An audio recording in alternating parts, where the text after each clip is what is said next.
Bon, salut les amins, donc on est le mercredi 11 novembre 2020, donc c'est que Clapt, Catlef a presque toujours tort, numéro XXX, enfin YYY. Donc bah, je vais essayer de reprendre un peu mon rythme après, la semaine et demie de coupure, hein, donc je vais essayer de reprendre le rythme. Hein. Donc je commence par la prière. Hein. Internet est grand et Google est son faux prophète. Protège ma vidéo de toute coupure intempestive et tant que tu y es, renvoie l'Empire américain sioniste dans les chiottes de l'histoire avec son, avec son déambulateur, hein, puisque si c'est Biden qui est président. Hein. Voilà, donc note liminaire, alors je vais quand même dire que précisais quand même que j'ai pas d'accès pour des raisons techniques. Hein. Mais pas de l'ordi, j'ai pas fait une connerie technique, mais enfin j'ai pas accès vraiment à l'ordinateur, mon portable, quoi. C'est pour ça que je suis sur une tablette. Enfin, le truc chiant, c'est que je peux pas en même temps faire deux trucs en même temps, quoi. C'est pas multitâche apparemment. Donc, quand j'essaie de passer sur une autre application, ça coupe la vidéo, quoi. Donc, c'est chiant. Faudrait que je puisse faire des trucs sur l'ordi, enfin comme fait Jim le Veilleur, quoi. Faire des trucs sur l'ordi en même temps que je fais la vidéo, quoi. Enfin, plutôt l'audio, quoi. Donc voilà ce que je voulais dire. Donc, bah, j'espère que je vais pouvoir à nouveau réutiliser mon portable, hein, mon ordinateur portable. Hein. Bon, c'est chiant parce qu'il faudra que je refasse le code enfin, me connecter sur le compte de Catlef sur ordinateur, quoi. Donc il faudra que je retrouve les codes et tout. Enfin bref, vu que tout est automatique sur tablette, je sais même pas c'est quoi le code. Heureusement que j'avais fait, parce que je m'étais gouré, j'avais utilisé un autre numéro de téléphone, et à un moment j'avais perdu le téléphone, donc heureusement j'ai pu remettre mon numéro que j'utilise, hein, pour pouvoir acheter des trucs et faire des trucs sur tablette, quoi, parce que sinon après j'étais bloqué, quoi. Voilà, donc bah, peut-être c'était ça la note liminaire, donc je vais peut-être commencer. Alors, donc informatique, je vais la rubrique informatique, donc il paraît que Apple va sortir des Mac qui sont sous processeur ARM, ARM. Enfin, j'ai appris qu'on disait ARM. Donc c'est des processeurs ARM, donc ils vont faire des Mac, machin, MacBook, trucs et tout sur processeur ARM. Donc voilà. Ah ouais, je voulais quand même dire que ouais, c'est quand même salaud que personne m'écoute parce que du coup je parle dans le vide et tout. Alors que je fais des super trucs et tout, je mets toute mon âme dans ces vidéos et tout, mais bon, c'est complètement ignoré. Tout ça, c'est de la faute d'Ali qui a dû prévenir ses potes et tout. Bon, voilà, donc culture, je vais quand même, j'en parlais l'autre jour, le clip, je vais mettre le clip de la petite Angelina Piper, là, ou de la Biélorusse, là, l'armoire à glace, la basketteuse déménageuse, là. Alors, mais bon, elle est costaud, mais bon. Donc c'est vrai que malheureusement, elle a fait d'autres clips après, mais ils sont moins marrants, quoi. Je sais plus comment ça s'appelle d'ailleurs. C'est sympa, quoi, genre c'est bucolique et tout. Elle est déguisée en paysanne russe, quoi, donc c'est marrant, quoi. Donc voilà, je vais le mettre en description. Je mettrai le lien en description. Et je vais aussi dire que j'avais trouvé aussi une chaîne pour Dieudonné, là. Dieudonné, ça s'appelle Dieudonné officielle quotidienne. Donc ça a été mis assez récemment, il n'y a pas beaucoup de vidéos. Bah, c'est pas comme avant, les quotidiennes jour par jour. Hein. Je sais plus, peut-être que Dieudonné a changé de. Peut-être qu'il est encore en tournée, je sais pas ce qui se passe. Hein. Donc Dieudonné officielle quotidienne jusqu'à temps que les connards la suppriment, là, les mecs de YouTube. Voilà. Je vais quand même dire que Dieudonné, c'est peut-être lui qui a fait fermer la chaîne, la chaîne où qui passait avec le nain là, qui faisait de la pub. Donc c'est peut-être, Dieudonné, c'est quand même le Soros cabrouno-breton, quoi. Hein. Donc, on voit les affiliations. Hein. Monsieur Chrysalidman, là. T'es le Soros du Cameroun, mec. Bretagne, Cameroun, c'est toi le Soros du coin, quoi. Voilà, donc aussi au niveau science, il y a une vidéo intéressante de ça se passe là-haut, là.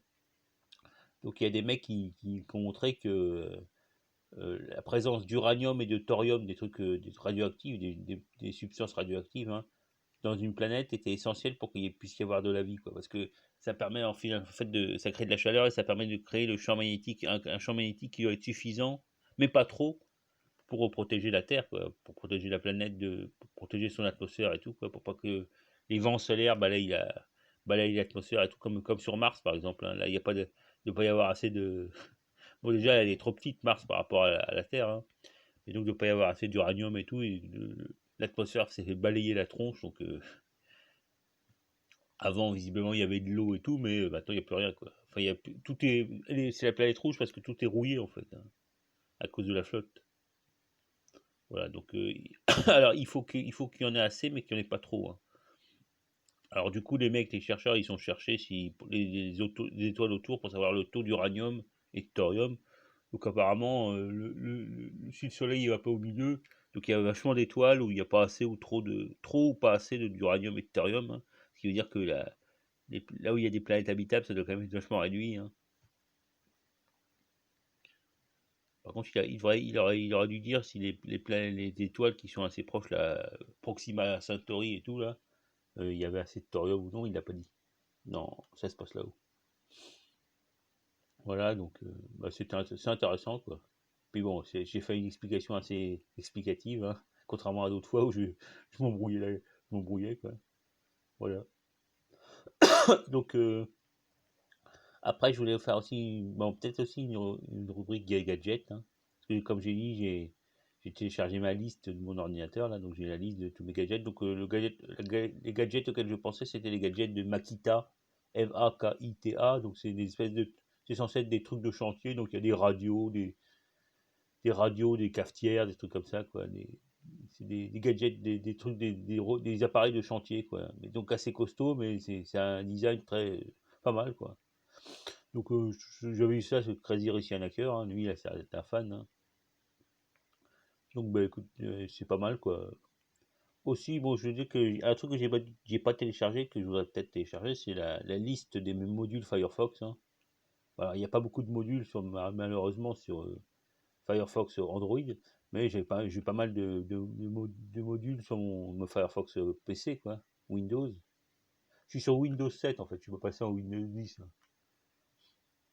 Donc j'ai toujours Windows 7 et enfin maintenant l'ordinateur est vieux, il a je sais pas, 4 ans, 5 ans, peut-être même plus, je sais plus, ouais.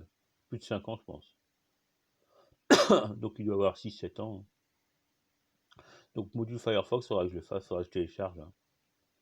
Autre truc que je voulais faire, une rubrique histoire quand même, parce que un autre truc que j'ai téléchargé depuis mon ordinateur, c'est ce que je trouvais plus à référence. Donc c'est un super bouquin d'un mec d'un mec d'Oxford, hein, publié par Oxford.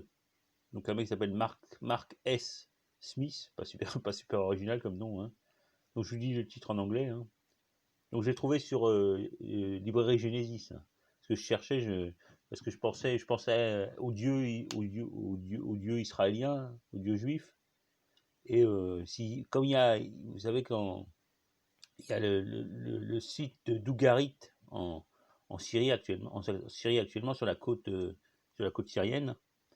Donc ils utilisaient une écriture alphabétique, mais en utilisant des cunéiformes mésopotamiens, hein. Donc c'est une espèce de, c'est donc c'est mais alors ils écrivaient sur tablette, hein, du coup les trucs ont été conservés.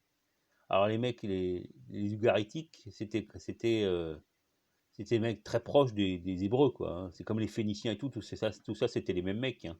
C'est pour ça qu'on parle de Baal et des sacrifices humains. Ça devait être aussi pratiqué par tout le monde, hein. Enfin, à un moment. Donc, d'ailleurs, quand dans la Bible c'est condamné, là, avec Joseph qui va être sacrifié et ça se fait pas. Donc, en fait, c'est une référence à Baal, au sacrifice d'enfants, quoi. Alors apparemment les Phéniciens ils jetaient les gosses dans le feu, quoi. Donc ils tuaient le fils aîné, c'est ce qu'on appelle des prémices, hein. On tue le premier pour faciliter, c'est pour l'agriculture, quoi. Donc on sacrifie la première récolte pour que ce soit une bonne récolte après. Donc là ils faisaient pareil, quoi. Ils sacrifiaient les gosses. Donc le premier, le fils aîné, quoi. Donc ils le jetaient au feu. Donc le truc dans la Bible, en fait, c'est pour interdire une pratique, hein, puisque c'est remplacé enfin, en islam, c'est remplacé par un mouton.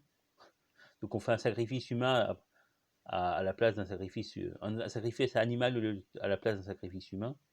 Donc, c'est ce qu'on appelle un peu l'humanisme. C'est-à-dire qu'il y a au nom de raisons non expliquées, on supprime une pratique barbare. on supprime une pratique barbare par un truc plus humain, quoi.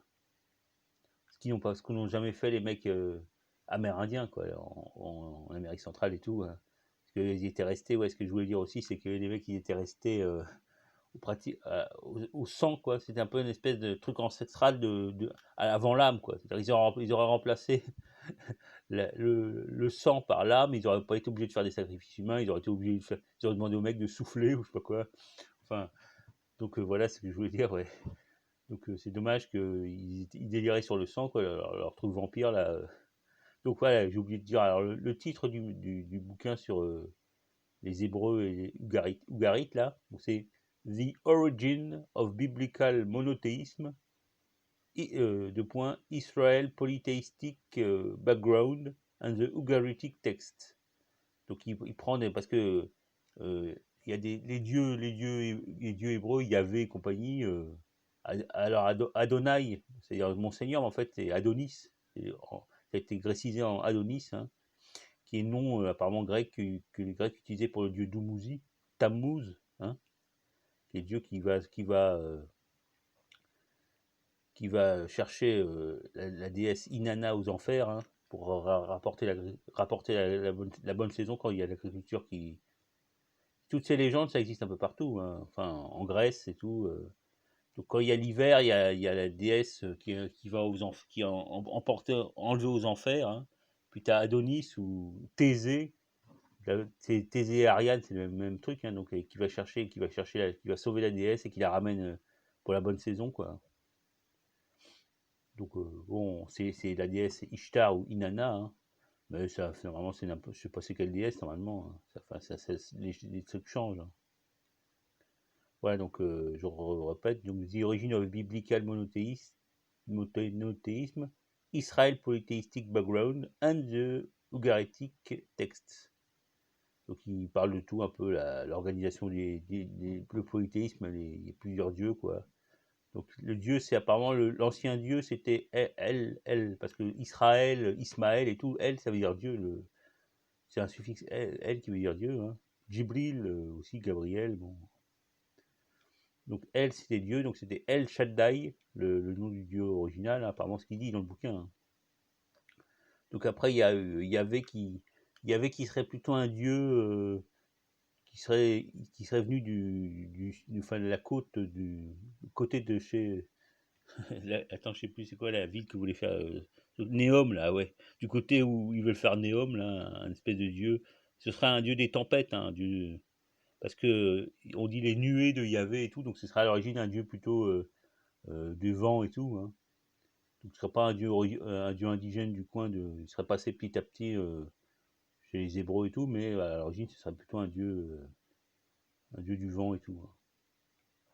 Donc c'est intéressant parce que pour savoir, enfin j'ai pas tout lu, j'ai lu des bouts, hein, mais ce serait intéressant de savoir la famille de Yahvé, enfin tous les trucs. Alors les anges, ce seraient des anciens dieux qui auraient été mis en anges, hein, donc tout ça c'est intéressant quoi, pour savoir un peu comment ça, pour les mecs qui s'intéressent à cette histoire. Hein. Donc vous allez sur l'hypergénésis, mais non c'est pas légal. Hein. Ou alors vous achetez le bouquin sur Amazon hein, ou sur un autre truc. Hein. Sur Oxford par exemple, hein, ça doit être en vente aussi sur Oxford.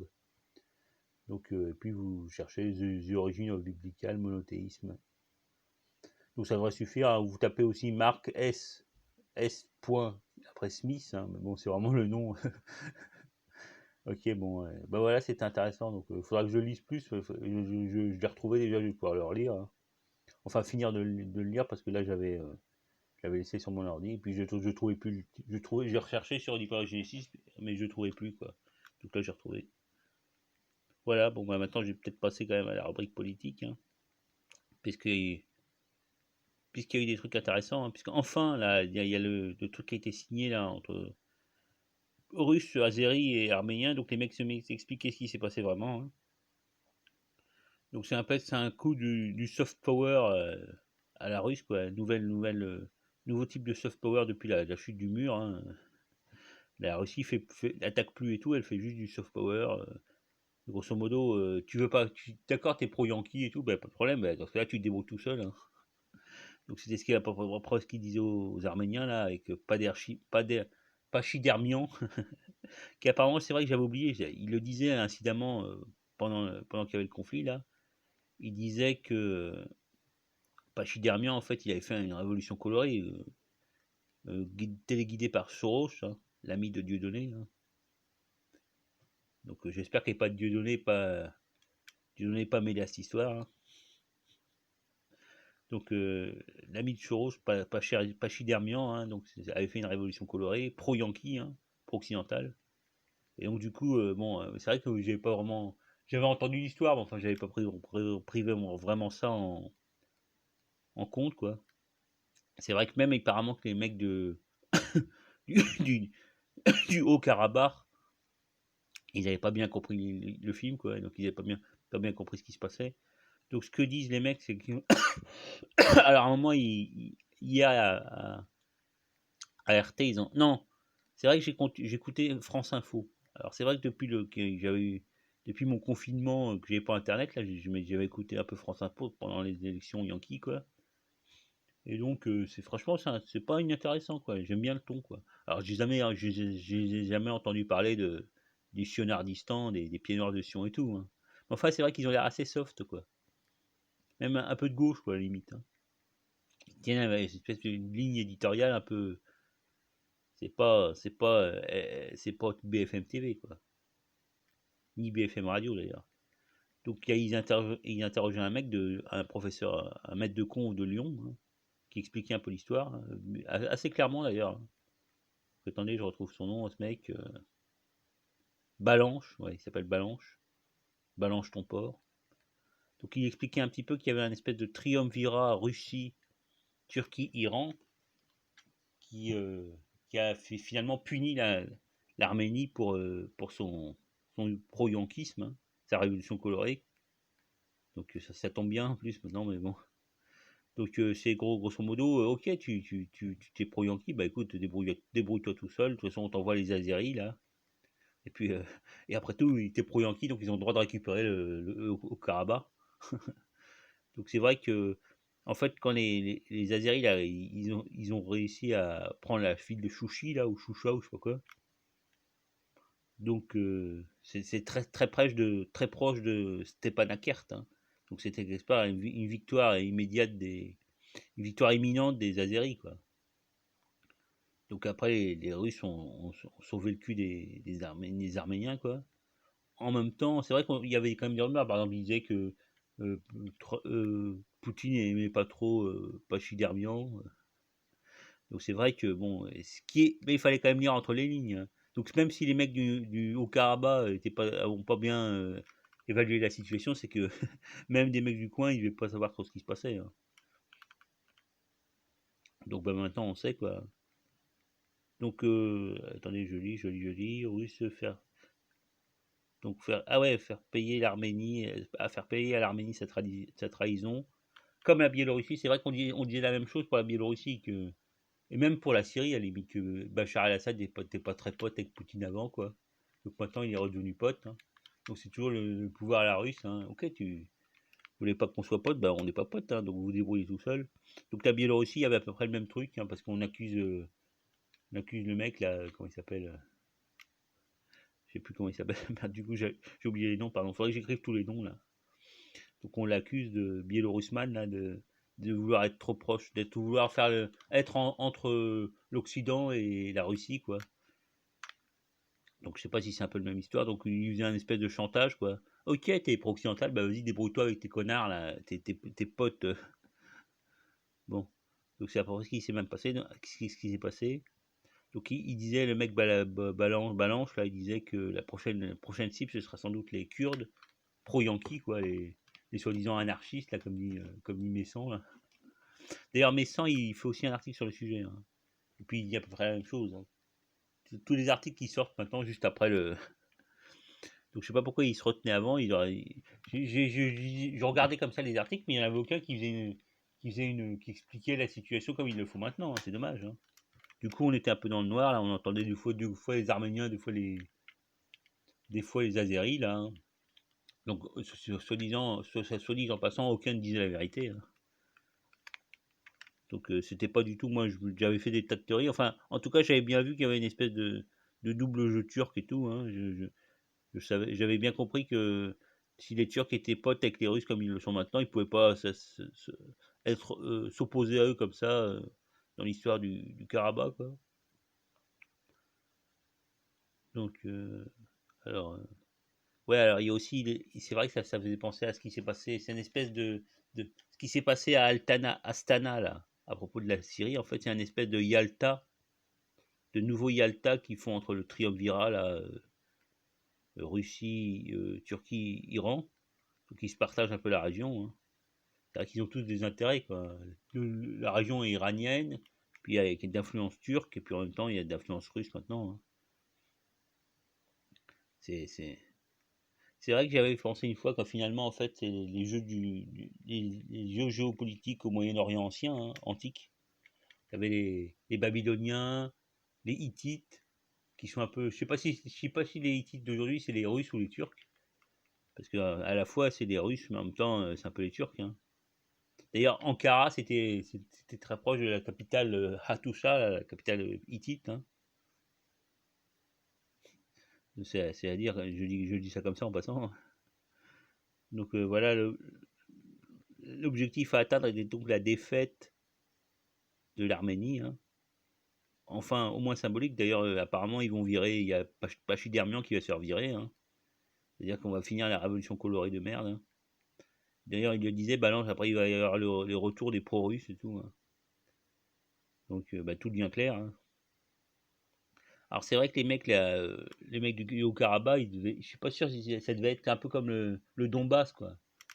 Ils étaient anti-yankees et tout, hein, donc peut-être, mais bon, ça n'empêche pas s'ils n'ont pas compris ce qui se passait et tout, s'ils n'ont pas bien évolué ce que surprésentait Pachydermian, ben voilà, quoi.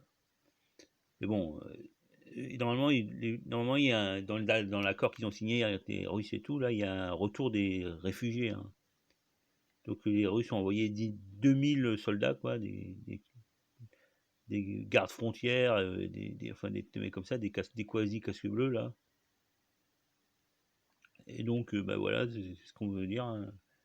Donc tout s'explique un peu, hein, même. Donc il n'y avait pas de truc il n'y avait pas du tout de Nord Stream et tout, c'était complètement à côté de la plaque. C'était juste un truc géostratégique, anti-russe, anti-yankee quoi, géopolitique. Voilà, donc sinon aussi sur Jean Séric, sur la cause du peuple, aussi Stratégica, il y a des articles sur le sujet, hein. Donc vous pouvez aller voir, hein. Si quelqu'un m'écoute, parce que bon. Donc voilà, donc je veux aussi dire que je fais la suite, là, je lis un peu. Trump, comme Corona, malgré les mensonges. Ah ouais, je veux dire que c'est ça.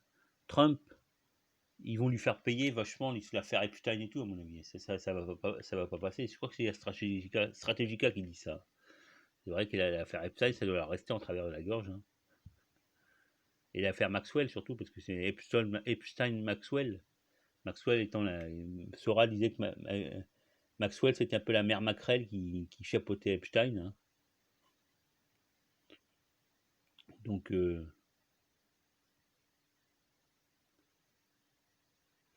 ouais, ce qui va se passer avec Trump, là, il y a des espèces de censure. Là, maintenant, il coupe carrément. Il y a des interventions en direct de Trump ou de sa porte-parole, là, Inani, là, je sais pas quoi, l'Irlandais. Donc, il coupe carrément en direct, il diffuse le truc, soi-disant, il diffuse en direct, et puis il le coupe en direct, quoi. Il coupe le truc en disant parce qu'il dit des trucs fake news et tout. Donc, ils se vengent, hein. Ils vont se venger de lui.